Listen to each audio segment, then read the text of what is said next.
ආයිබෝවන් විගණන ලෝකයේදී සමහර වෙලාවට ඇත්තම කතාව හංගලා තියෙන්නේ ඉලක්කම් අතර නෙවෙයි සම්බන්ධතා අතර. ඉතින් අද අපි විමර්ශනය කරන්න යන්නේ ඒ සම්බන්ධතා ගැනම කතා කරන විගණනයේ හරිම තීරණාත්මක ප්‍රමිතියක්. ඒ තමයි SLAS 550. එහෙම නැත්නම් සම්බන්ධිත පාර්ශව ගනුදෙනු පිළිබඳ ප්‍රමිතිය. අපි එහෙනම් මේකේ තේ බින්දින්න පටන් ගමුද? හිතන්න බලන්න සමාගමක වැදගත්ම ගනුදෙනු ඇත්තටම පේන විදිහටම නෙවෙයි නේද? ඔන්න ඔය ප්‍රශ්නේ තමයි දක්ෂ විගණකවරයෙක් හැම වෙලේම තමන්ගෙන්ම අහගන්නේ. හරියට රහස් පරීක්ෂකයෙක් වගේ මතු පිටින් පේන දෙයට රැවටෙන්නේ නැහැ, ඊට වඩා ගැඹුරට යනවා. ඉතින් අපිත් මේ කතාව පුරාවටම ඒ විමර්ශනාත්මක ගවේෂණයට එකතු වෙමු. හරි මේ තියෙන්නේ අපේ විමර්ශනයේ පාර පෙන්නන සිතියම. අපි මුලින්ම බලනවා මේ සැඟවුණු සම්බන්ධතාවල තියෙන අවදානම ගැන. ඊළඟට කලමනාකාරීත්වය සහ විගණකයේ වගකීම් මොනවද කියන කතා කරනවා. ඊට පස්සේ විගණක කෙනෙක් සාක්ෂි එකතු කරන විමර්ශන සැලැස්ම ගැනත් අනුතුරු ඇඟවීම ආවොත් මොකද කරන්න කියන එක ගැනත් බලනවා. අන්තිමටම මේ ගනුදෙනු විගණනය කරන එක ඇයි මෙච්චර අමාරු කියන කාරණාවත් අපි විමසා බලමු. හොඳයි. ඕනෑම විමර්ශනයක පළමු පියවර තමයි ඇත්තටම අවධානම තියෙන්නේ කොතනද කියලා තේරුම් ගන්න එක. ඉතින් අපිත් අපේ විමර්ශනය පටන් ගමු මේ සැඟවුණ සම්බන්ධතාවල අවධානම ගැන කතා කරලා. හරි. ඉතින් මුලින්ම අපි හරියටම දැනගන්න ඕන මේ කියන්නේ සම්බන්ධිත පාර්ශව ගනුදෙනුව. එහෙම නැත්නම් related party transaction එක කියන්නේ මොකක්ද කියලා. මෙන්න මේකයි කතාව. වාර්තාකරණ ආයතනයකුයි ඒකට සම්බන්ධ පාර්ශවයකුයි අතර සම්පත් සේවා හරි වගකීම් හරි හුවමාරු වෙනවා ඒක තමයි මේ ගනුදෙනුව. මෙතන තියෙන වැදගත්ම දේ තමයි මිලක් අය කලත් නැතත් කියන එක. ඒ කියන්නේ සල්ලි හුවමාරු වුණත් නැතත් මේක ගනුදෙනුවක්. හිතන්නකෝ සමාගමේ අධ්‍යක්ෂකවරයෙක් තමන්ගේ පෞද්ගලික ගොඩනැගිල්ලක් සමාගමට පාවිච්චි කරන්න දෙනවා කිසිම කුලියක් නැතුව. ඔව් ඒකත් සම්බන්ධිත පාර්ශව ගනුදෙනුවක් තමයි. හරි. දැන් මේ දෙකේ වෙනස තේරුම් ගත්තම තමයි මේ කතාවේ හරය තේරෙන්නේ. බලන්න. එක පැත්තක තියෙනවා ආම්ස් ලෙන්ත් ගනුදෙනුව. ඒ කියන්නේ එකිනෙකාට සම්බන්ධයක් නැති දෙන්නෙක් අතර වෙන සාමාන්‍ය බිස්නස් ඩීල් එකක්. දෙන්නම බලන්නේ Tamanට වාසිදායකම දේ කරගන්න. හැබැයි අනිත් පැත්තේ තියෙන්නේ සම්බන්ධිත පාර්ශව ගනුදෙනුව. මෙතනදී ඒ තියෙන සම්බන්ධකම නිසා ගනුදෙනුවේ කොන්දේසි විශේෂයෙන්ම මිල වෙළඳපොලේ සාමාන්‍ය මිලට වඩා අඩු වෙන්නත් පුරුවන් වැඩි වෙන්නත් පුරුවන්. අන්දේ බලපෑම වෙන්න තියෙන ඉඩකඩ නිසායි විගණකවරුන්ගේ ඈ මේ පැත්තට නිතරම යොමු වෙලා තියෙන්නේ. මේ ප්‍රස්තාරය දිහා බැලුවම හරියට අපේ විමර්ශනයේ හොට්ස්පොට් සිතියම බැලුවා වගේ.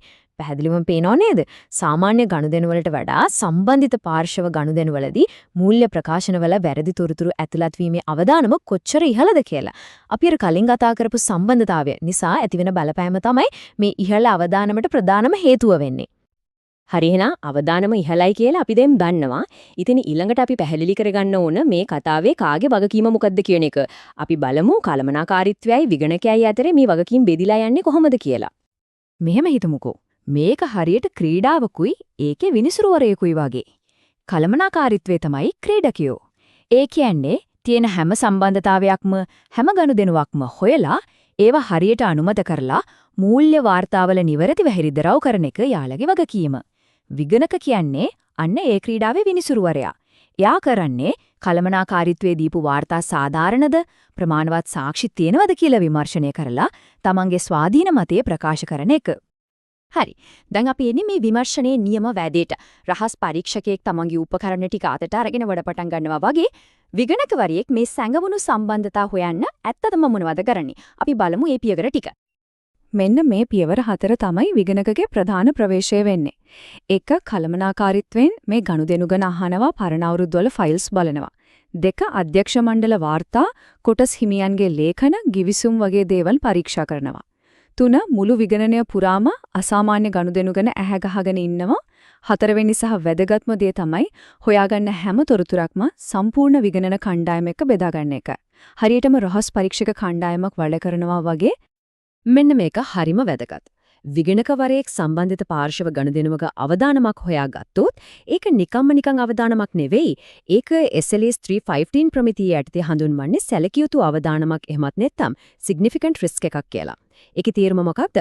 ඒකේ තීරම තමයි මේක වංචාවකට හරි ලොකු වැරද්දකට හරි පාර කපන්න පුළුවන් ඉහළ සම්භාවිතාවයක් තියෙන තැනක් කියන එක. ඒ නිසා විගණකගේ උපරිම අවධානය මේකට යොමු වෙන්නම ඕන. හරි. දැන් විමර්ශනයේදී මොකක් හරි හෝඩුවාවක් එහෙම නැත්නම් රතු වෙලියක්, ඒ කියන්නේ රෙඩ් ෆ්ලැග් එකක් හම්බුණාට පස්සේ විගණකවරයා මොකද කරන්නේ? අපි දැන් ඒ ගැන බලමු. මෙන්න මේ වගුව තමයි විගණකගේ ක්‍රියාකාරී සැලැස්ම. මෙතන සමහර විට කියලා දෙයක් නැහැ. තියෙන්නේ මේක හම්බුනොත් මේක කරන්න ඕන කෙනෙක් කෙලින්ම සම්බන්ධය. උදාහරණයක් ගමු. කලමනාකාරීත්වයේ හෙලි කරපු නැති සම්බන්ධයක් විගණක හොයාගත්තොත් මොකද වෙන්නේ? වහාම කණ්ඩායමට දැනුම් දෙන්න ඕන. කලමනාකාරීත්වයෙන් අහන්න ඕන. එහි මේක මගහැරුනේ? පාලන පද්ධති දුර්වලද කියලා බලන්න ඕනේ. ඒ වගේම ඒ ගැන ගැඹුරු පරීක්ෂණ කරන්නත් ඕන. හැම සොයා ගැනීමකටම කරන්න ඕන නිශ්චිත දෙයක් තියෙනවා. දැන් අපි එන්නේ මේ විමර්ශනයේ අන්තිම සහ සමහර විට අභියෝගාත්මකම කොටසට. විගණකවරයෙක් කොච්චර දක්ෂ වුණත් මේ සම්බන්ධිත පාර්ශව ගනුදෙනු කියන එක විසඳන්න අමාරු කෝල්ඩ් කේසස් වගේ වෙන්නේ ඇයි? අපි බලමු ඒකට හේතු වෙන බාධක මොනවද කියලා. මෙන්න මේවා තමයි විගණකවරයා මුහුණ දෙන ප්‍රධානම බාධක. සමහර වෙලාවට බහුජාතික සමාගම්වල නියම පාලකයා කවුද කියලා හොයන්න එක හරිම සංකීර්ණයි. ඒ වගේම කලමනාකාරීත්වයේ හිතාමතාම ගනුදෙනු හැංගුවොත් එහෙමත් නැත්නම් සමහර ගනුදෙනු වලට කිසිම ලිඛිත සාක්ෂියක් නැත්නම් අන්න ඒ වගේ වෙලාවට නීති පොත ඒ කියන්නේ ප්‍රමිතීන් තිබුණත් හැමදේම 100%ක් හොයාගන්න පුළුවන් කියලා සාහිතිකයක් දෙන්න කාටවත් බෑ. ඔන්න ඕක තමයි SLAOS 550 ප්‍රමිතියේ තියෙන යථාර්ථය. සියලුම සාරාත්මක සම්බන්ධිත පාර්ශව ගනුදෙනු හඳුනා ගැනීමට විගණනයකින් අපේක්ෂා කළ නොහැක. මේකෙන් කියවෙන්නේ විගණකගේ අසමත්කමක් ගැන නෙවෙයි. මේ ක්ෂේත්‍රයේම තියෙන නයිසර්ගික අවධානම සහ සීමාවන් ගැන. අන්න ඒ නිසා තමයි විගණක කෙනෙක් නිතරම ප්‍රශ්න කරන විමර්ශනශීලී කෙනෙක් වෙන්න ඕනේ කියන්නේ. විශේෂයෙන්ම ගණකාධිකරණ ශ්‍රේෂ්ඨයේ ඉගෙන ගන්න අයට සහ වෘත්තිකයන්ට මේ මාතෘකාව හුදෙක් න්‍යායක් විතරක් නෙවෙයි මේකේ ප්‍රායෝගික වැදගත්කම හරිම ඉහළයි. ඒ වගේම විභාගවලදීත් නිතරම වගේ ප්‍රශ්නෙන ජනප්‍රියම කොටසක්. උදාහරණයක් විදිහට කිව්වොත් KB4 2016 ජූනි ප්‍රශ්න පත්‍රයේ මේ මාතෘකාවට අදාළ ප්‍රශ්නකට විතරක් ලකුණු 12ක් වෙන් වෙලා තිබුණා. ඒක විභාගයේ සැලකිය යුතු කොටසක්. ඉතින් ඒකෙන්ම මේකේ වැදගත්කම හිතා ගන්න පුළුවන්. ඉතින් අපි මේ විග්‍රහය අවසන් කරමු මේ සිතුවිලි දනවන ප්‍රශ්නයත් එක්ක.